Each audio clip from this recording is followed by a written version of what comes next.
Hey guys, welcome back to another episode of the Mind Muscle Connection podcast. Today is a Q&A episode, and I have 3 questions I want to dive into. But before I dive into that, I just want to go over a few ways you can help support the podcast. So first, if you're sick of just focusing on weight loss and instead want a body recomp, then my one-on-one online coaching program is for you. I help you lose body fat and build muscle with my body recomp training, nutrition, and lifestyle methods. We look at things like your lifestyle and biofeedback to individualize your training and nutrition program to you and your specific needs. There's also at least 1 to 2 bottlenecks that we find out outside of the training and nutrition protocols that are keeping you from seeing results that you want to see. And this usually is a little bit more prevalent than most people think. So if you're interested in learning more, you can fill out the application and we can set up a phone call to chat a little bit more about this, or you can reach out to me on Instagram at Jeff, HOEHN_, and we can chat about this in more details. If you aren't interested in full coaching, I do one-on-one consultations where we troubleshoot any issues you have and or map out a game plan for the next couple months as well. If you want to learn more about a body recomp, what it is, how to do it, then my free masterclass on it is for you. You can find a link to that in the show notes. Next, you can follow me on Instagram, Jeff, HOEHN_. That's where I'm most active on social media. If you have any questions or anything like that, you can reach out to me there. And then lastly, if you found this podcast to be helpful in any way, if you could share that you're listening to it as well and tag me in it, and then on Instagram. And then also if you could leave a rating and review, and that will help more people find this podcast. So with that out of the way, let's dive into today's topic. So I want to talk to you about fasting for fat loss and muscle gain. This is a pretty common topic, I feel like right now. And so we're going to take this specifically from a fat loss and muscle gain perspective. A lot of times when people ask about fasting, it's just, hey, is fasting good? And I don't think that's a great question because it really is dependent on what you're trying to do here. And then we're not going to touch on overall health. I'll maybe touch on a few things in terms of like overall health, but this isn't going to be like for longevity or overall health. This is going to be strictly for body composition, right? Fat loss, muscle gain. Yeah, let's dive into it. Intermittent fasting. Let's first go over what it is, and then we'll dive into fat loss versus muscle gain. There's one that I think it's a lot more practical for when it comes to fat loss or muscle gain. So let's dive into what it is first, because it's not just, a lot of times I think people think of fasting as just like, oh, this is fasting is you just don't eat for a little bit of time. And that is true. However, we can focus in a little bit more on this, and there's different protocols. Okay. So basically it can be defined as a feeding window and a fasting window, which, let's be honest, we all do that anyways. So everybody does do some sort of fasting. And this is why I think it's important to figure out, okay, what exactly is your fasting protocol? Because again, none of us are just eating throughout the entire day. We sleep, we're not eating during that time. You're technically fasting during that period of time. So we all do this at least in some fashion. So during the fasting window, there are no calorie containing items consumed, and it can range from hours to days. This is where you start to see, okay, so there's fasting. You have a period of time where you eat and a period of time where you don't. Again, we know we all probably do that. Now we can start to see where, okay, we can focus in on what kind of fasting protocol are we doing, right? It can range from hours to days. And then during the feeding period, this is when all your calories are consumed. So anything that has calories, we're not going to count that. This coffee would you count that? Would you not? From my understanding, some coffee may have few calories in it, but just really depends here on that. But again, intermittent fasting tells us when to eat, not what to eat, right? So we need to make sure that tells us when to eat, not what to eat. So it has no bearing on, are you going to do keto? Are you going to go high carb? Are you going to go high protein? It just tells us the time when we're going to eat. So there's many different fasting protocols, right? So like I talked about, the one you hear most often is time restricted feeding. And this is where you fast for a certain number of hours in a day, and then you don't eat for a certain amount. There's other ones where it's like alternate day fasting, where you eat for one day, then you don't consume any calories the next day.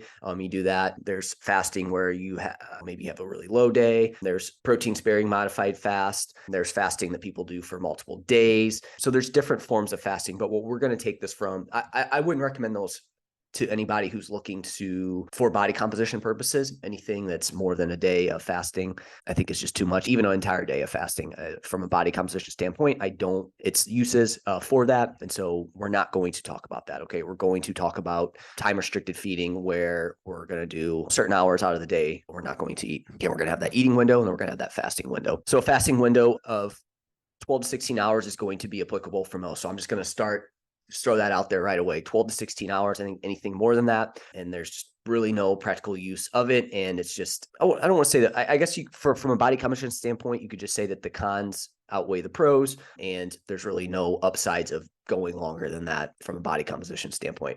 So let's talk about some upsides of intermittent fasting. And this is from a standpoint of fat loss, right? So again, this is strictly fat loss first. So upsides of it is by telling people to restrict their feeding times, the research has shown that they can reduce their caloric intake by around 20%, right? So it can trick you into eating less. So again, I guess before I go further into this, let's from fat loss. How do you drop body fat? And you need to be in a calorie deficit over time, right? So over time, you need to be bringing in less energy than you're expending. We cut out an entire part of the day where you're not eating. You could theoretically decrease the amount of calories that you have coming in, right? With fasting, if you aren't able to get that calorie deficit, you're eating the same amount that you're expending throughout the day, then there's not going to be any magic to it. So I think that's important, right? We need to understand what does cause fat loss. And then from there, we can see how fasting can potentially be a tool, right? And one of them is can trick you into eating less. If we have somebody who they don't really have any moderation on this, they just eat, they wake up at 6 o'clock, they start eating at 7, they go to bed at 10, that'd be 8 hours of sleep, right? Yeah. And they stop eating at 9. They're just eating throughout the entire day. Again, they're still doing some fasting, right? Because they're sleeping, but they're just pretty much eating throughout the day. Now you tell that person, hey, we're going to stop eating after 5 o'clock, right? So you're cutting their feeding window off at 5. So now their feeding window is from 7 to 5, right? A 10-hour feeding window. By doing that, having them cut out their food after 5, they may potentially eat less. So it can trick you into eating less. And now because of that, you're eating less. And now you could potentially be in a caloric deficit, which is going to cause fat loss, right? So the research does show that just by telling people to reduce their caloric intake or by restricting the feeding times, they do, in the research, tend to decrease their caloric intake by around 20%, which is a pretty good amount. This can also be another upside of intermittent fasting, is it can be good for someone who doesn't want to track their calories. What I'll typically do for maybe somebody who's a bit overweight and they're not ready to track every calorie macro, they have a lot of low-hanging fruit, fasting can be a really solid option to implement for this particular person, right? Hey, you're eating throughout the entire day. Again, let's cut back on the times we're eating. You're not going to eat past 6, or again, whatever time works best for their schedule. We're going to implement that. And then boom, now they're consuming less calories. They start to see weight drop. And then over time, maybe you work on habits and then you can eventually move to, okay, let's start tracking calories and macros, et cetera. So it can be good for someone who doesn't want to necessarily track their calories. As far as performance goes, so this isn't fat loss, so let's move on from that one. So those would be the main upsides, right? Let's talk about some downsides from a fat loss standpoint. There's no special fat loss benefit to intermittent fasting other than it is a tool in the toolbox to help you eat fewer calories, and it can be a viable strategy to help someone get into a calorie deficit. We just talked about that. There's nothing magical about fasting. It's going to cause you to potentially eat less calories. Now, this doesn't work for everybody. So this leads me to my next point. Not eating for hours could make adherence very challenging, especially if an event comes up during the fasting windows. For some people, this is where you can start to run into issues. They get so hungry in their fasting window that now they overconsume calories in their feeding window, and then they end up being at a surplus or at energy maintenance when their goal is fat loss. So there is some individual variability here, and you need to take the person into account and yourself into account in terms of if this is a good strategy for you to implement. While studies show that energy intake does not increase at later meals, some people may have problems with overeating or might not be able to tolerate the hunger that could come with not eating for hours, right? So again, this is going to be, if for some people, that period of time of not eating, they end up wanting to eat more. So same kind of thing there. So there's that. So let's talk about some practical applications here for fat loss, right? So remember, it's just a tool in the toolbox. There's no special fat loss benefit. It's just a tool that can help you get into a caloric deficit for some people. It tells you when to eat, not what to eat. So for best results, you still need to look at improving your overall diet quality. It's not an excuse to eat uncontrollably. I think that's probably a myth that you see is, oh, this person, they fast, they lost a ton of weight, they eat this during their eating window. And that can lead to people think, oh, that's what I can do. I can still eat super tasty food, eat whatever I want. I can eat a massive meal and I'm good to go. Again, that could work, but we still probably want to improve our overall diet quality. And we just need to make sure that whatever we're consuming in that period of time doesn't get us to get out of a energy deficit, if that's your goal. If hunger is an issue with regular eating patterns because your meals are too spread out, then doing intermittent fasting may be beneficial to reduce hunger.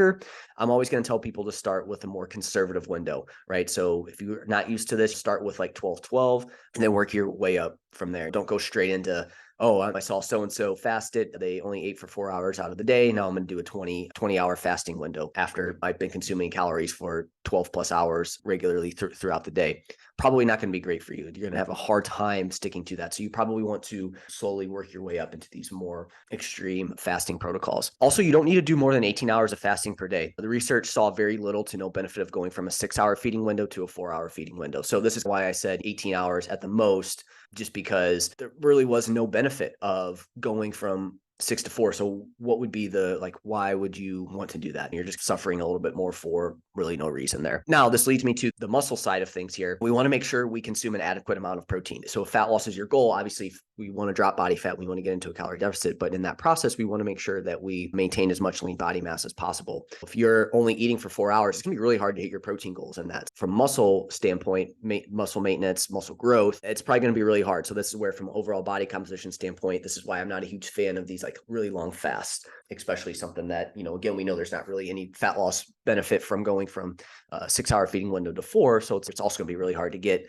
say if you're overweight, or let's not say overweight, let's just say you need to get in 150 grams of protein. That's going to be a tough thing to do in 4 hours. So we still want to make sure we get in at least 0.8 to 1 gram per pound of body weight to help with building / maintenance of muscle, as well as changing your overall caloric intake. We know that protein has that benefit as well too. So a lot of times that's a big mistake I see people make with fasting is they do go to this, they end up being low on protein, and then they lose some weight, but they might lose some muscle in that process as well too. Your first meal after a fast should be higher nutrient dense foods like lean protein and fiber, since you will probably be hungry. Highly palatable foods following a fast could cause you to overeat. So if you're hungry, you go into your eating window and now you just eat highly processed food, tasty food, it's probably going to be a lot tougher to moderate. Again, from an overall body composition standpoint, this isn't to build muscle. This is from a fat loss perspective. But obviously, again, our goal during fat loss is to maintain muscle. We still want to try to train during our feeding window, or if you train in the fasted window, make sure you consume protein as soon as possible following your workout. And again, that's going to come from hey, we want to maintain the muscle that we have. So there's that, right? So just make sure that if you can train during your feeding window, it's going to give you more energy for your training. If you can't, and it's at the end of your fast, just make sure you get protein in after your training session. Have a feeding window early in the day has been shown to increase satiety a bit more than eating later in the day. So again, your overall caloric intake is still priority number one for fat loss purposes, but having your eating window earlier in the day has been shown to help with satiety. No magic to fat loss, right? It's not going to get you into a deficit, but by having higher satiety, you're less likely to go off the plan, which in turn is going to help with the energy balance that you want to be in, which is a calorie deficit. So look at, if you're going to do this, try to eat your breakfast, try to eat more early in the day, and try to fast later. And I think, again, it helps from the satiety standpoint, but even if we just think about this, most people are going to consume tastier, highly processed type foods later at night when they're just sitting on the couch, not doing much. So by cutting out that period of time, you can really cut out a lot of excess calories there by doing that. Something you could theoretically do here is during fat loss phases, you might implement this. And then when you go back to maintenance or phase where you're trying to build muscle, you could go back to a normal eating pattern to help with adding more muscle. So let's sum it up from a fat loss perspective. It's a great tool in the toolbox for those looking to lose body fat. Really no performance decrement so long as the training is within the feeding window and you consume enough protein overall. Again, there's going to be some potential downsides that you must be aware of, such as increased hunger and cravings. So you just want to look at that. So that's my thought on fat loss. It's a tool in the toolbox, nothing magic. Again, there's some things we want to look out for protein. Try to eat your meals earlier in the day if possible. If you can, train in your feeding window, and we still want to work on overall diet quality as well during this period of time. And if you're coming off a fast, you probably want to make sure that first meal is fairly nutrient dense. Now, from a muscle gain standpoint, say you are trying to get to maintenance, or you're just trying to grow more muscle, right? I think the more muscle you have, fasting is probably not a great protocol. Now, again, keep this in mind. Everybody fasts from eat when they sleep and stuff like that. So everybody does do some sort of fasting throughout the day. I just think we probably want to avoid a fasting eating window of less than 8 to 10 hours for building muscle. And the biggest reason is going to be the protein intake. It's going to be really hard to get your protein in with anything under 8. And in the research, it shows that we probably want to make sure we spread that protein out into 3 separate meals, right? So if you only have a 6-hour feeding window, you're going to be eating every 2 hours, which again, it could work, but it's going to be challenging. And the other big issue with fasting is trying to get in, let's say for you, your calorie surplus is 3,200 calories. That's going to be pretty tough to spread that out into 3 separate protein servings and to get all that food in say like a 4-hour feeding window. You're going to really struggle there with that. It's going to be challenging. It's going to be a lot of food at any one time. But the big issue, I think, is the protein, spreading that out, getting in enough in, but also getting in enough calories. And then the training part of it, right? Like we talked about how eating in your feeding window is super important for fat loss and muscle maintenance, it's going to be even more important when you're trying to gain muscle. So you definitely want to make sure you put that in there. So again, I wouldn't recommend it for muscle gain when you have a good amount of muscle already. It can be a way to, for some people, help them potentially not overeat in their building phases. But again, you still need to make sure that you're consuming enough calories overall. So just a few things, if you do decide to do it, really try to avoid eating windows shorter than 8 hours. Probably 10 hours would be what I would do. We still want to hit 0.8 to 1.2 grams protein, 0.8 to 1.2 grams of protein per body weight, and spread that out into 3 separate servings throughout the day, and put your workouts around your eating window. So those would be my kind of things for muscle building, but I really wouldn't recommend this to it. Like for somebody that really is trying to maximize muscle growth, probably not going to be a good thing to implement. And then lastly, just from one thing I want to hit on from an overall health standpoint, people will ask, oh, fasting. I think it's going to be from like a gut health perspective, taking some time from not eating. I do think that generally is a good idea. I don't think we probably want to be eating food 16 hours out of the day. I think having some sort of time where you do not eat is probably going to be good from an overall health perspective. So I just wanted to hit on that. So again, this is where, like I said, if you're in a building phase, maybe you do a 12-hour, 12 and 12.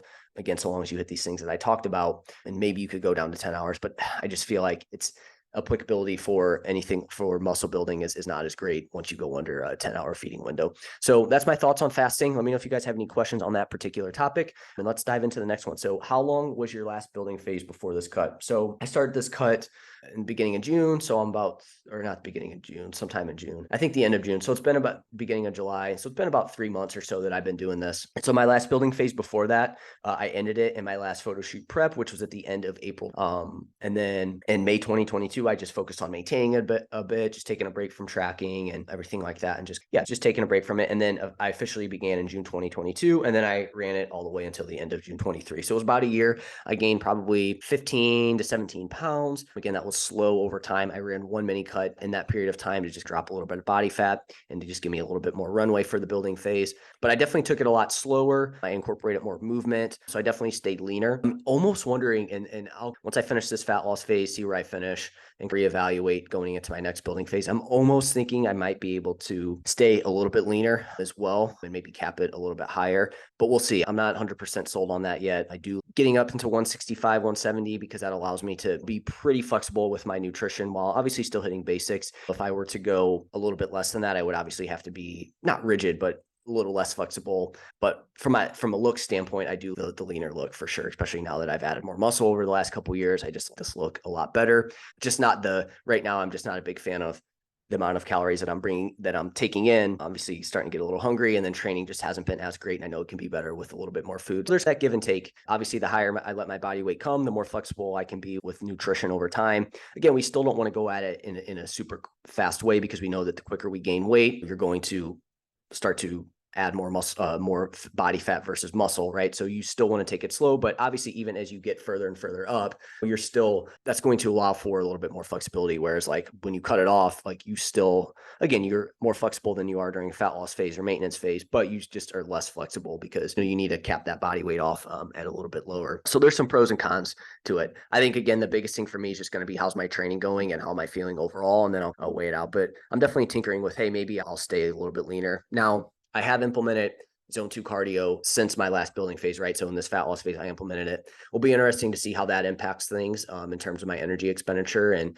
maybe it will be a little bit tougher for me to get into a surplus, right? So I'll have to mess around with that and see where that ends up. But yeah, that was a good question. I think somebody just wants to know how long I was in it. Usually I would say building phases are about a year for me. Again, they can be different for everybody. I just think once you hit that year point, it's like, all right, you probably need to get into a deficit at some point, or at least take a break from trying to gain weight. Same thing with fat loss. I don't think pushing your body weight up or down for too long a period of time is a great idea. You definitely want to take a break from doing that. So I think a year is good. Now, again, obviously, if I went a lot slower with it, maybe I took more maintenance phases in it. Obviously, that building phase could last a really long time. How you go about it is really going to impact how long it is and just how you want to go with things. But I think probably the biggest thing that's going to determine how long it goes is obviously how much body fat you want to gain, but also just how quickly you go at it as well too. Good question. Just wanted to elaborate on that a little bit more. So last question of the day is not overweight, but need to lose this last 10 to 15 pounds. Is this going to be more diet or training related? So this is hard to say without seeing your body composition, right? It really depends on your history. I would obviously want to dive into that. But generally what I'm going to say on this is getting into the calorie deficit that you need that is required to lose that last 10 to 15 pounds that you've lost maybe a little bit before that, whether it be 20, 30, 40, 50 pounds, or maybe you have slowly lost that over time, or either way, you're down to, hey, I'm not necessarily overweight at this point. I just probably need to lose another 10 to 15 pounds. Where do I go about from here? Again, it's going to be very dependent on the person, but obviously you're going to need to get into a calorie deficit to drop this weight. We've talked about that. And so what I'm going to say to lose that last 10 to 15 pounds, it's probably going to be more related to diet than it is to like, oh, hey, I need to train a certain way, or I need to do like certain cardio or movement. Now, in saying this, if you're somebody who's you only move like 3,000 steps a day, you've got 10 to 15 more pounds to lose. For you, it might be, hey, let's really ramp up your movement. But in most cases, that last 10 to 15 pounds is going to be diet related, and you really need to get that dialed in. Because a lot of times, maybe somebody was sedentary, they start to move a lot more, maybe they get into fitness, they exercise a lot more. Nutrition is okay, it's not terrible, but it's, hey, I still want to take things to the next level. What's my big limiting factor here? Most of the time, it's going to be dialing in that nutrition and the consistency around the nutrition. It's not, oh, hey, you need to do this certain training method or anything like that. Now, what I will say on this, for most, also focusing on adding muscle will help you with losing that last 10 to 15 pounds. You may not actually lose that 10 to 15 pounds, but if you add muscle in the process, you'll be much happier at any given body weight. So I think that is a big part of it. The only thing I could say on that is, if you're somebody who maybe, oh, building muscle is low on the priority list, I don't really care about that too much, or maybe your training just hasn't been great for building muscle. For you, taking time to focus on building that muscle, you might find that 10 to 15 pounds is less than what you need to get you to that next level of your physique, right? So I do think it's mostly diet related, but it could just be, hey, maybe it's a goal thing that you need to focus on adding muscle. And with that is going to probably be training related, because depending on your methods, you could probably improve how you go about building muscle. But it does still have a diet component to it. And I think it comes down more to, it's not necessarily, oh, you just need to eat less. It's also making sure you're fueling up on good foods, providing yourself with the right vitamins, minerals, getting a good balance of carbohydrates, fats, protein, but also making sure you get enough protein, right? So I think it comes down to those two things there with that. Otherwise, I find that if you don't include weight training to add muscle, you always feel like you need to lose another 5 to 15 pounds, right? So if your only goal's ever been to just continue to drop weight, I do find that you always want a little bit more weight loss. Like, I just need to get a little bit more. And then that obviously becomes tougher and tougher to do. And then the more weight you lose, the more you try to push, you start to risk muscle loss. So it ends up being this vicious cycle. So I think it's probably, for a lot of people, it's not necessarily the training side of things. It's diet related. To say you have a decent amount of muscle, you want to get leaner. For you, it's probably diet related, especially if you're relatively into fitness. It's going to be really just the consistency of diet, and then those things that I talked about here with that. Because I think a lot of people, they can stay consistent with some sort of nutrition pattern for a little bit, but then they end up falling off, right? So it's that consistency and continuing to build that over time. Hopefully that was helpful. And that's it for this episode, and I will chat with you guys soon.